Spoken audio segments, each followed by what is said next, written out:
कधी बामसेफी, कधी बी ग्रेडी, कधी शाफुआ, तर कधी ठाकरेंच्या सोयीस्कर हिंदुत्ववादाला जवळ करणाऱ्या आणि स्वतःही सोयीस्कर असलेल्या सुषमा अक्का या मात्र सध्या सगळ्यांना अन्यायग्रस्त, ते असतात ना पूरग्रस्त वगैरे, तशा भासू लागलेत.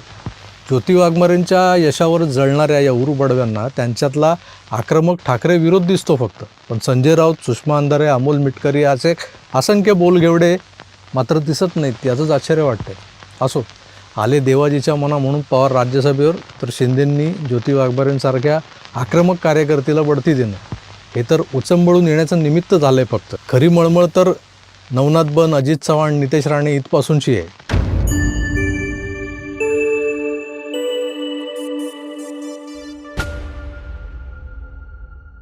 चाय बिस्कुट्यांमधल्या रुदाली, खरंच हा विषय आज तुमच्यासमोर मांडताना दुःख होतंय. प्रश्न पडतोय की स्वतःला पत्रकार म्हणवणारे हे लोक कोणत्या स्कूल ऑफ जर्नलिझममधून पासआउट झालेले. स्क्रीनवर एक इमेज दिसेल तुम्हाला, जो खरं तर एक स्क्रीनशॉट आहे एका पुरोगामी पत्रकार महिलेचा. पुरोगामी यासाठी म्हणतोय की त्या सातत्यानं महाविकास आघाडीचे, महाराष्ट्राला नवसा सायासानं लाभलेल्या नंबर 1 CMचे गोडवे गाण्यात आणि तेल लावलेल्या पैलवानाच्या धोबीपछाड डावांचं कौतुक करण्यात त्यांची कारकीर्द गेली, हयात गेली.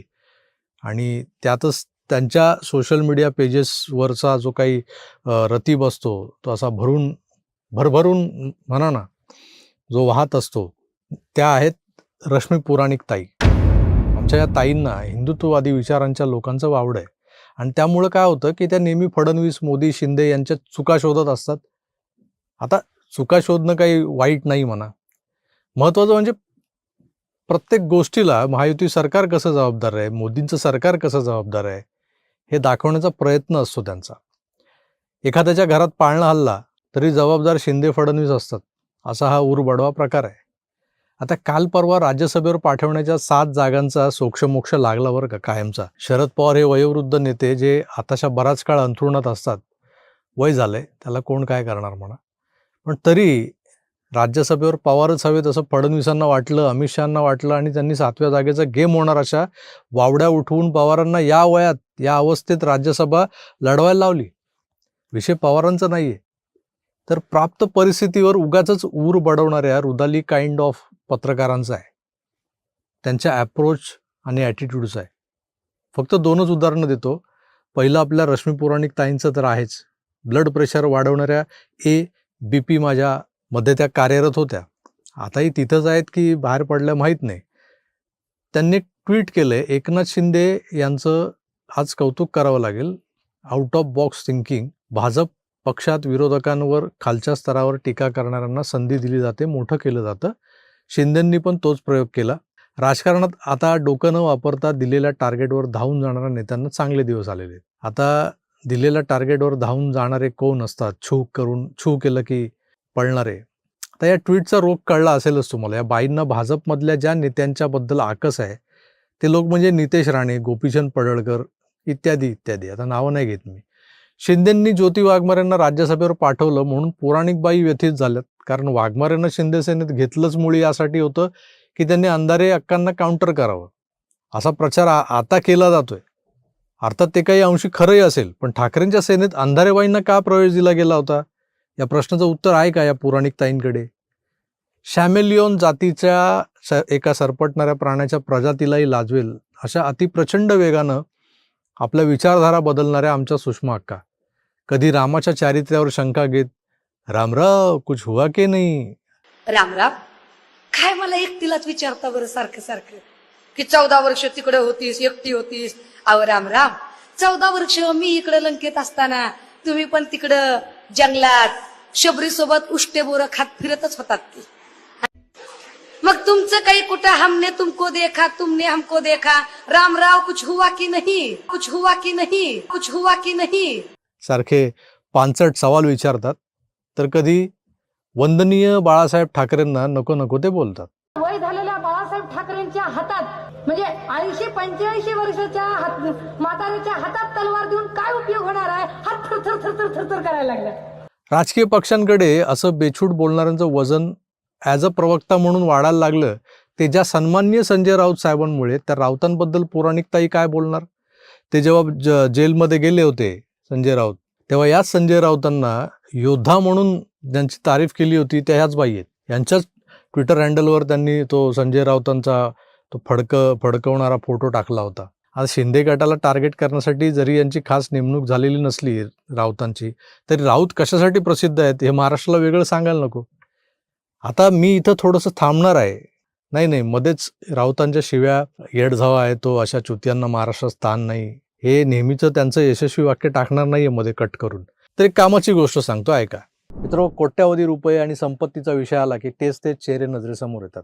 पण सामान्य माणसाला प्रश्न पडतो की आम्हालाही श्रीमंत व्हायचं असेल तर 9 ते 5 नोकरी करून हे साध्य होणार आहे का? तर नाही. तुम्ही अजूनही असं समजता का की नोकरी करूनच लोक कोट्याधीश बनतात? तर ही एक मोठी चूक आहे. खरं सत्य हे आहे की श्रीमंत लोक नोकरीत नाही, गुंतवणुकीतून पैसा कमवतात. स्टॉक एक्सचेंजमध्ये पैसा लावून जे लोक लाखांचे कोटी करतात.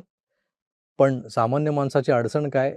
कुठे गुंतवणूक करायची, कुठला स्टॉक कधी घ्यायचा, कधी विकायचा, याच प्रश्नाचं उत्तर म्हणजे मार्केट वुल्फ नावाचं एक ॲप. हे एक सेबी रजिस्टर्ड ट्रेडिंग ॲप आहे जे आज भारतात झपाट्यानं वाढतंय. एक प्रोफेशनल ट्रेडिंग ॲप आहे जिथे तुम्हाला नुसते स्टॉक्स नाही तर gold, silver, crude oil, natural gas हे सगळं एका ठिकाणी ट्रेड करू शकता तुम्ही. हे ॲप कसं काम करतं तर पहा. मी ॲप उघडलंय, पिन टाका आणि सुरू व्हा.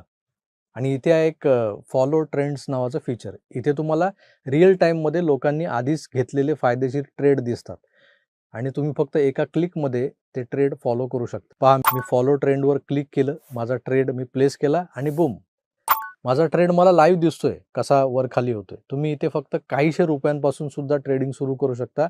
इथे ट्रेड सुरू करायला इतर ॲपपेक्षा 3 पट कमी पैसे लागतात आणि ज्यांना भीती वाटते नुकसान झालं तर काय, त्यांच्यासाठी आहे इनबिल्ट स्टॉप लॉस फंक्शन. या फंक्शनमध्ये नेमकं काय होतं, म्हणजे जसं नुकसान एका लेवलपर्यंत पोहोचलं तसं ॲप स्वतः तुमचं ट्रेडिंग बंद करतं तुमचे पैसे वाचवण्यासाठी. पहा, प्रॉफिट वाढत होता. मी स्टॉप ट्रेडवर क्लिक केलं आणि थेट 2065 रुपयांचा नफा माझ्या खात्यात जमा.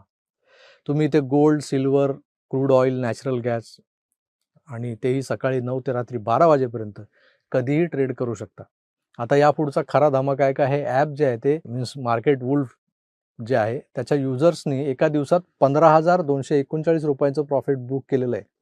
तर डिसेंबरमध्ये एका महिन्यात 33,512 रुपयांचं आणि पूर्ण वर्षभरात तब्बल 5,03,940 रुपयांपर्यंत हा नफ्याचा आकडा वाढलेला आहे.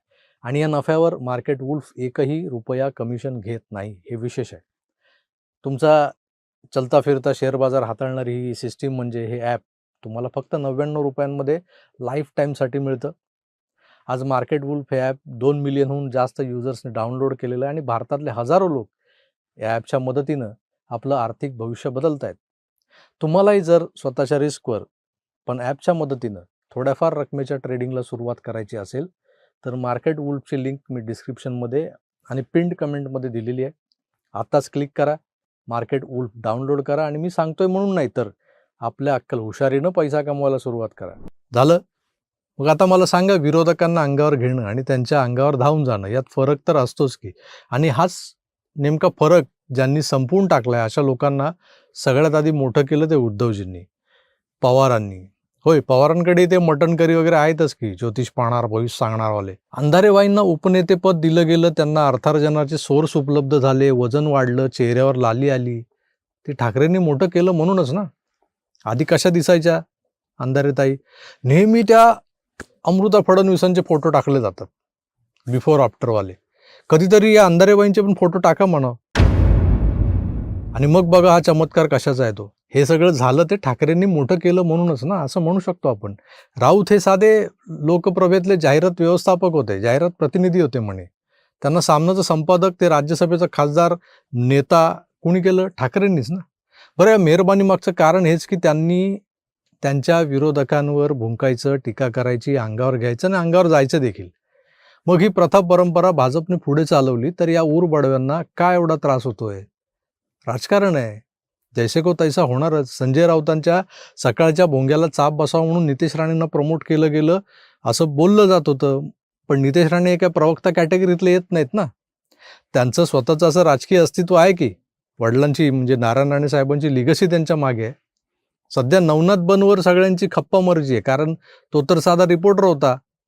त्याचा प्रवक्ता झाला, मग माध्यम प्रमुख झाला आणि आता तो थेट नगरसेवकही बनला. हे पाहून अनेकांच्या म्हणजे नवनाथच्या समकालीन अशा पत्रकारांच्या पोटात मुरडा उठलाय. पण ज्योती वाघमारेंना राज्यसभा मिळाली याचं प्रचंड दुःख जे आहे ना, ते काही लोकांना झालंय. त्यातल्या या एक ताई ज्या आहेत, पुराणिक ताई, तर दुसरे आहेत ज्येष्ठ पत्रकार हेमंत देसाई. त्यांनी तर सविस्तर विवेचनच केलंय की अंधारेवाईवर अन्याय आहे. सुषमा अक्कांनी राज्यसभेत मोदी शहांना मोदी सरकारला कशा प्रकारे अंगावर घेतलं असतं वगैरे वगैरे बोलून ते मोकळे झाले. तर हे वाक्य डबल मिनिंगने घेऊ नका बरं का, नीट ऐका ते काय बोलले ते हेमंत देसाई. वयोवृद्ध पत्रकार आहेत, उगाच आपलं काहीतरी तुमच्या डोक्यात येतं. राज्यसभेत ज्या प्रकारे मोदी सरकारला त्यांनी अंगावर घेतलं असतं, जोरदार हल्ला चढवला असता, त्याचा फायदा झालेला असता. संजय राऊत आणि ज्योती वाघमारे नाही, सुषमा अंधारे या तोफा राज्यसभेत एकाच वेळी धडधडत आहेत असं पाहायला मिळालं असतं. बघितलं तर शिंदेंनी वाघमारे यांना राज्यसभेवर पाठवल्याचं निमित्त त्यांच्या आक्रमकतेला विरोधी पक्षाला टार्गेट करणं असं गोंडस नाव देत फक्त त्या वाघमारेताई या ठाकरेंना वाकरे बिकरे म्हणतात. आजारपणाच्या रश्मी पदराआड लपणारा मर्द नसतो असं काही वाई त्या बोलतात. हेच आपल्यासमोर आणलं जाते सातत्याने. पण त्या ज्योती वाघमारे ज्या आहेत त्या उच्च शिक्षित आहेत, डॉक्टरेट मिळवलेली आहे त्यांनी. आंबेडकरी चळवळीतून पुढे आलेले एक विचारधारा सोबत घेऊन चाललेलं नेतृत्व आहे. हे मात्र सोयीस्करपणे विसरलं जातं. महिला दिनाचे औचित्य साधून लोक शुभेच्छा वगैरे देत असतात महिलांना, पण कधी महिलांच्या खऱ्या उत्थानाचा विचार कोणी केलाय का? जर एकनाथ शिंदे साहेबांनी केला तर तुमच्या पोटात ते का एवढं दुखायला लागलं नाही का? एकट्या त्या सुषमा अंधारेंचंच उत्थान व्हावं, त्यांचंच सगळं काही खळपांढरं व्हावं असं तर नाही ना. कधी बामसेफी, कधी बी ग्रेडी, कधी शाफुआ, तर कधी ठाकरेंच्या सोयीस्कर हिंदुत्ववादाला जवळ करणाऱ्या आणि स्वतःही सोयीस्कर असलेल्या सुषमा अक्का या मात्र सध्या सगळ्यांना अन्यायग्रस्त, ते असतात ना पूरग्रस्त वगैरे, तशा भासू लागल्यात. ज्योती वाघमारेंच्या यशावर जळणाऱ्या या उरुबडव्यांना त्यांच्यातला आक्रमक ठाकरे विरोध दिसतो फक्त. पण संजय राऊत, सुषमा अंधारे, अमोल मिटकरी असे असंख्य बोलघेवडे मात्र दिसत नाहीत. याचंच आश्चर्य वाटते. असो, आले देवाजीच्या मना म्हणून पवार राज्यसभेवर, तर शिंदेंनी ज्योती वाघमारेंसारख्या आक्रमक कार्यकर्त्याला बढती देणं हे तर उचंबळून येण्याचं निमित्त झालंय फक्त. खरी मळमळ तर नवनाथ बन, अजित चव्हाण, नितेश राणे इथपासूनची आहे. रोखून धरलेली उलटी अखेर बॉक करत बाहेर पडते, तीही अशी. मित्रो, पत्रकारितेतल्या या अशा उरबडव्या प्रवृत्तींबद्दल तुमचं नेमकं मत काय आहे हे मला कमेंट्स करून जरूर सांगा. मी तुर्तास इथेच थांबतो. पुन्हा भेटूच. तोवर आपली काळजी घ्या आणि पाहत राहा आपलं आवडतं यूट्यूब चॅनल आकार DG9. धन्यवाद. नमस्कार.